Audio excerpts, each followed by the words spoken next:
Halo teman-teman, kali ini aku mau membahas tentang investasi. Nah, investasi itu menurut Kamus Besar Bahasa Indonesia adalah penambahan uang ataupun modal pada satu perusahaan atau pada satu proyek dengan bertujuan untuk memperoleh keuntungan.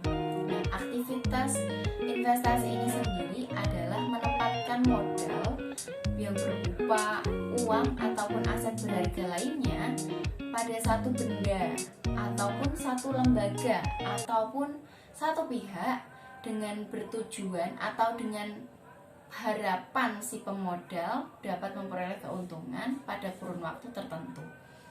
Nah, ada beberapa bentuk investasi ya. Bentuk yang pertama itu investasi real.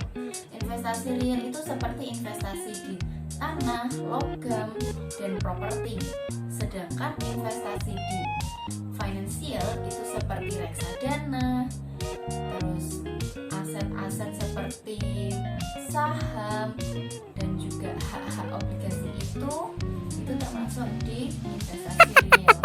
Nah, ada nggak sih manfaat dalam investasi? Ini jelas ada ya. Manfaatnya itu bisa yang pertama sebagai penambahan aset di masa depan, dan yang kedua bisa menambahkan harta memenuhi kebutuhan. Yang kedua, memenuhi kebutuhan di masa depan. Nah, risiko dari investasi ini ada menurut sebagian orang ya. Nah, resiko investasi ini biasanya terjadi karena tidak stabilnya pasar. Nah, ini berarti mempengaruhi laju investasi ya pastinya. Ngomong-ngomong tentang investasi, aku sendiri juga melakukan investasi. Dulu agak ogah-ogahan ya, investasi apa sih, nanti yang ada ketipu, yang ada bodong, yang ada dengan semua media ya. Media juga meliput beberapa investasi bodong, investasi yang aneh. Ternyata cuma aku aja yang nggak ngerti. Semua itu bisa dipahami, bisa dipelajari, bahkan banyak buku yang terjual yang mengenai investasi. Dulu awal-awal aku investasi, sekarang ini aku investasi di bidang emas. Nah, dulu 1 tahun atau 2 tahun yang lalu aku investasinya di emas perhiasan. Nah, itu salah mungkin ya. Harusnya tidak diinvestasi emas perhiasan. Emas perhiasan itu seperti cincin, gelang, kalung, anting, seperti itu. Karena setahu saya kalau investasi di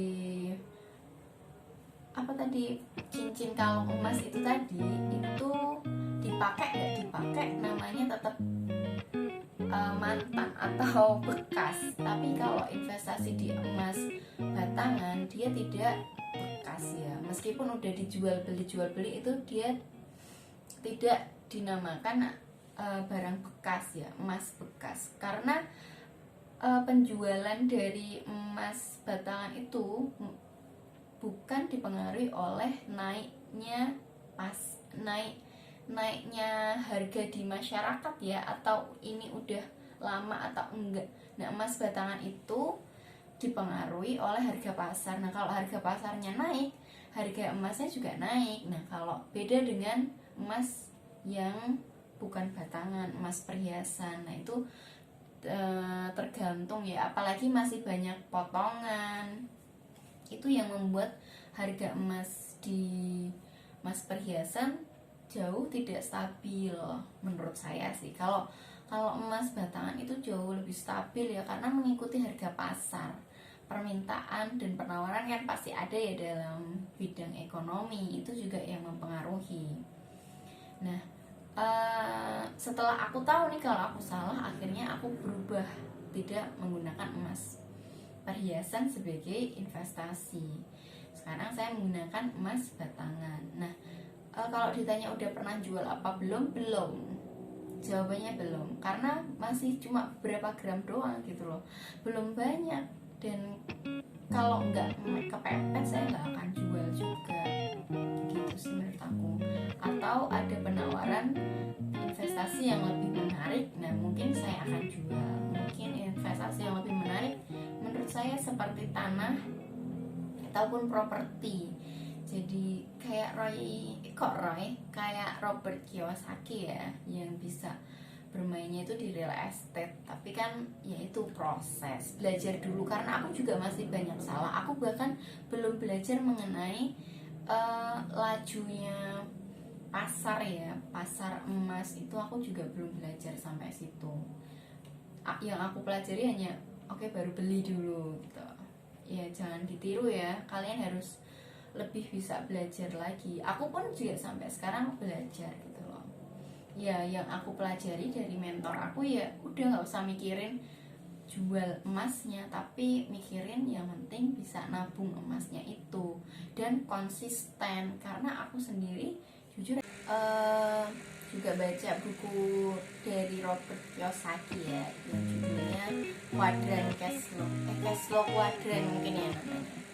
Itu aku belum baca sampai selesai sih, beberapa bab di awal itu aku baca dan itu menarik.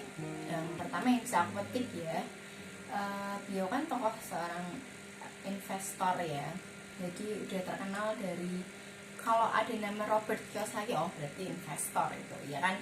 Nah kalau beliau sendiri tuh menyarankan adalah yang ditakuti itu bukan investasi, tapi yang ditakuti adalah resiko. Investasi itu sebenarnya nggak ada, kalaupun ada nanti kita bisa belajar dan kita bisa mengendalikannya gitu loh. Tapi yang perlu di resiko terbesar dan yang perlu dikhawatirkan adalah ketika kita tidak memulai, kita tidak mencoba dulu, tapi udah bilang ini pasti nih belum tentu bisa, kayak gitu ya. Sebenarnya yang perlu dikhawatirin itu menurut aku sih terletak pada diri sendiri ya. Seperti contohnya aku ngonten aja juga ada perasaan kayak aduh buat apa gitu kan ya, tapi balik lagi ke niat awal bahwa konten ini sebagai bentuk pertanggungjawaban aku untuk yang mau kuasaku Allah ya, maaf ya bawa agama, tapi ini penting bagi aku itu. Karena selama bertahun-tahun aku sekolah,